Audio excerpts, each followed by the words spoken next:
गाजियाबाद के नंदग्राम से एक ऐसा मामला सामने आया जिसने वहां पे रहने वाले सभी उत्तराखंड के लोगों को रातों रात परेशान कर दिया। यह मामला था एक उन्हीं के समाज के 16 साल के बच्चे का, जिसको ब्लड कैंसर की शिकायत होती है और जब उसके माता पिता और समाज के लोगों को पता चलता है तो उनके पैरों के तले जमीन खिसक जाती है। उसके बाद वो पिता जिसका इकलौता बेटा 16 साल का है और उसको ब्लड कैंसर है, वो पेशे से एक कार ड्राइवर हैं। अब ऐसे में उनके सामने समस्या खड़ी होती है कि वो अपने बच्चे का इलाज कैसे कराएं। तो वो पहुंचते हैं एम्स दिल्ली के उस हॉस्पिटल में जहां पे उनके बच्चे का इलाज हो सके, मगर इलाज के लिए एम्स उनसे 15 लाख रुपए की डिमांड करता है, जो कि बोन मैरो होने के लिए रिक्वायरमेंट होती है और इसका खर्चा लगता है। इसी कड़ी में जब उनको पता चलता है कि इसमें जो एम्स है वो इनकी मदद तो करेगा, इनका इलाज तो करेगा, मगर यह जो 15 लाख का खर्चा है यह इनको देना पड़ेगा। अब उस पिता के लिए बहुत बड़ी मुसीबत होती है। वो अपने उत्तराखंड के समाज के लोगों को इसके लिए बताते हैं। गाजियाबाद के नंदग्राम में रहने वाले ये पिता उत्तराखंड सदस्य एवं जन कल्याण समिति से बात करते हैं, जो ऐसी संस्था है जो उत्तराखंड के निवासी और वहां के रहने वाले लोगों के लिए बहुत कुछ कार्य करती है। जब उनको पता चलता है तो वो इस पे आगे की कार्रवाई करने के लिए उनको आश्वासन देते हैं कि हम इस पे कार्य करेंगे। फिर वो जगह जगह जाते हैं, लोगों से मिलते हैं और उस बच्चे की बीमारी के लिए पैसा एकत्र करते हैं। मगर 15 लाख की जो रकम होती है वो इतनी आसान नहीं है। इसी कड़ी में एक व्यक्ति जिसका नाम पूरन सिंह रावत है, जो कि इसी उत्तराखंड समाज से हैं और वो टी सीरीज में कार्यरत हैं। जब उनको ये पता चलता है तो वो अपने टी सीरीज के जो लोग हैं, अपने सीनियर हैं, उनसे बात करते हैं। बस यहीं से इनकी जो परेशानी होती है वो दूर होती है और शायद उस बच्चे का इलाज भी भगवान के द्वारा ऐसे ही लिखा था। टी सीरीज उनको यह आश्वासन देती है कि इस बच्चे का पूरा खर्चा जो इलाज का आएगा वो हम उठाएंगे और पूरन सिंह रावत इसमें अपने अहम भूमिका निभाते हैं। वो अपने स्टाफ के लोगों से बात करते हैं, अपने सीनियर से बात करते हैं और सीनियर भी उनको आश्वासन देते हैं कि हम यह 15 लाख का आपको चेक देंगे।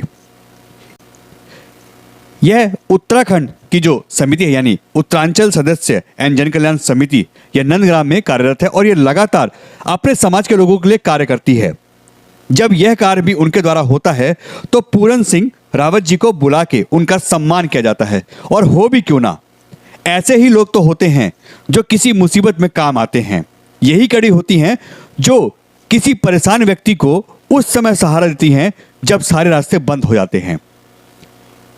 यह उत्तरांचल सदस्य समिति ने उनका जबरदस्त स्वागत किया, उनका मान सम्मान किया और टी सीरीज के सभी लोगों का, जो भी उनके सीनियर हैं या टी सीरीज के जो मालिक हैं, उन सभी का उन्होंने धन्यवाद किया और पूरन सिंह रावत का यहाँ जबरदस्त स्वागत किया।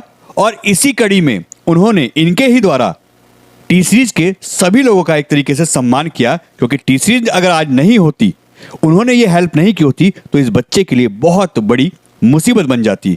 यह बच्चा शायद अपनी जिंदगी से हार जाता, मगर आज उस बच्चे का इलाज हो रहा है और यह सारा जो श्रेय जाता है यह उत्तराखंड के समाज की समिति को जाता है, पूरन सिंह रावत जी को जाता है और ऐसे लोगों को जाता है जिन्होंने इसमें मदद की। तो जब उन्होंने देखा कि उन्होंने अपने बॉस से बात की होगी तो रावत जी का फिर शाम को हो रहा है, मैक्सिमम कराने की कोशिश की, कोई दिक्कत नहीं, कोई दिक्कत नहीं, हमें आप जितना करा सकते हैं। और उसी दिन दूसरे दिन ही रावत जी का फिर दिन में 12 बजे फोन आया, बोला कि आपको बहुत बढ़िया शुभकामनाएं, आपका 15 लाख का चेक बन गया।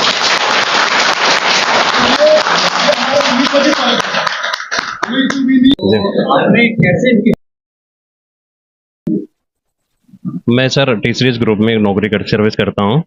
जब अपने ग्रुप में देखा मैंने कि ये डला हुआ बच्चे का, हमारी जीएम है, जो जीएम ऑपरेशन है वो भी हमारे उत्तराखंड से ही है, अपने डिस्ट्रिक्ट टिहरी से ही हैं। आपने इधर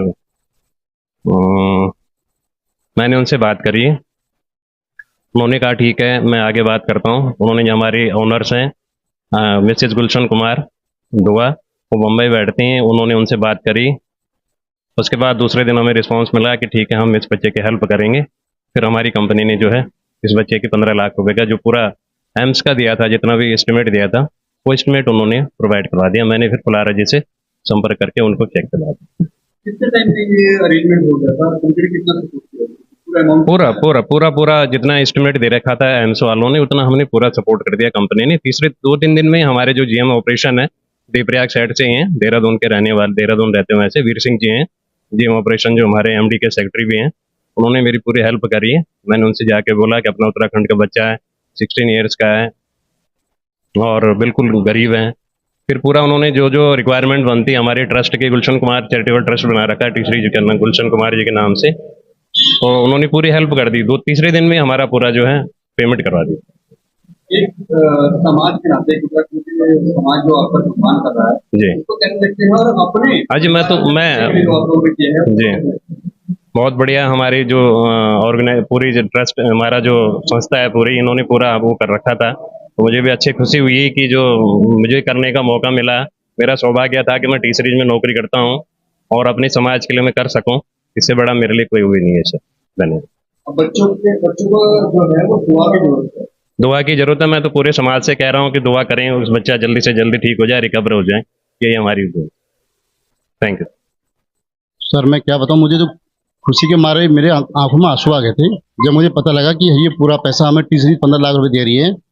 मैं इस न्यूज चैनल के माध्यम से टी सीरीज वालों को और खासकर पूर्ण सिंह रावत जी को और हमारे जो गुलशन कुमार जी हैं, मैं उनका हार्दिक अभिनंदन करता हूं। उनका हमेशा आभारी रहूंगा और आशा करता हूं कि आप आगे भी ऐसे ही इस बच्चे के लिए सभी के लिए ऐसे सहयोग करते रहेंगे। और जैसे ही हमने वो बच्चे के लिए यहाँ भवन में हमें पता लगा, हमने एक इमरजेंसी बैठक बुलाई शाम को, तो 1 घंटे के अंदर हमारा रात को 2 लाख रुपये हमने इकट्ठा कर दिया था। तो ये सभी हमारे सदस्यों का सहयोग रहा है, सदस्यों का प्यार है उस बच्चे के प्रति। और अब हम भगवान से प्रार्थना करते हैं कि वो बच्चा बहुत जल्दी स्वस्थ होकर हमारे बीच में उपस्थित हो। बताया जा रहा है कि जो बच्चा है, जो परिवार है, वो बहुत गरीब है और जब उनको पता चला तो वो काफी परेशानी में आ गए। फिर समाज जब उनके साथ खड़ा हुआ और आज जब उनको ये सहायता राशि दी गई, तो अब क्या कंडीशन और पेरेंट्स का क्या सोचना है? बेसिकली हुआ क्या, जैसे ही उनका ट्रीटमेंट 6 महीने से चल रहा था तो उनको डॉक्टर ने ये एकदम क्लियर नहीं किया कि इस बच्चे को इतनी गंभीर बीमारी है। तो डॉक्टर ने उनको 1 महीने पहले जैसे बताया, तो उनको बेचारे किराए पर रहते हैं, उनके पास कुछ नहीं था। तो उन्होंने उनके पास जो उनकी घरवाली की ज्वेलरी थी वो भी उन्होंने बेच दी उसके इलाज में। जब वो असहाय हो गए तब उनको पता लगा, वो हमारे पास आए। तो हमने पूरी कोशिश की कि उस बच्चे को जैसे भी उसके लिए व्यवस्था की जाए। हम जहाँ भी जिसके घर गए, जो हमारी सत्ता को 100 रुपये देते हैं, उन्होंने भी हमें 1000 रुपये दिए उस बच्चे के नाम पर। जो हमें 200 देते थे, उन्होंने भी हमें 2000 रुपये दिए, 11,000 दिए, 10,000 दिए, 5,000 दिए। यहाँ हमारे जितने स्कूल हैं, हमारे रॉयल पब्लिक स्कूल है, उन्होंने सहयोग करा। हम जेकेजी स्कूल में गए, उन्होंने हमें सहयोग करा और बहुत अच्छा सहयोग मिला। और मैं समझता हूँ कि बच्चे के इलाज के लिए अब भगवान की कृपा से और पीसी वालों की वजह से पैसे की कोई दिक्कत नहीं आएगी। अब वो बच्चों को सिर्फ दुआओं की जरूरत है। समाज का कैसा सहयोग रहा? समाज का सहयोग अग्रणीय है, प्रशंसनीय है, अनुकल्पनीय है, जिसके बारे में मैं जितनी समाज की अपनी तारीफ करूं उतना कम है। क्या कहेंगे समाज के लिए मैं यही कहूंगा कि आप आगे भी ऐसे ही, भगवान ना करे किसी को किसान को दिक्कत परेशानी हो, तो आप ऐसे भी समाज में आगे आएं और आगे आकर के, ये सबसे बड़ी समाज सेवा होती है। हम ये प्रोग्राम करते हैं, इसमें पैसा वेस्ट करते हैं, वो ठीक है, वो हमारा कल्चर है, उसको हम सब इन बच्चों को दिखाते हैं। लेकिन सबसे बड़ी समस्या यही है कि हम जिनके लिए आर्थिक सहायता जो सहयोग राशि मांगते हैं, उसके लिए सब लोग तैयार रहते हैं। मैं उसके लिए समाज का पूरा हार्दिक दिल से अभिनंदन करता हूँ।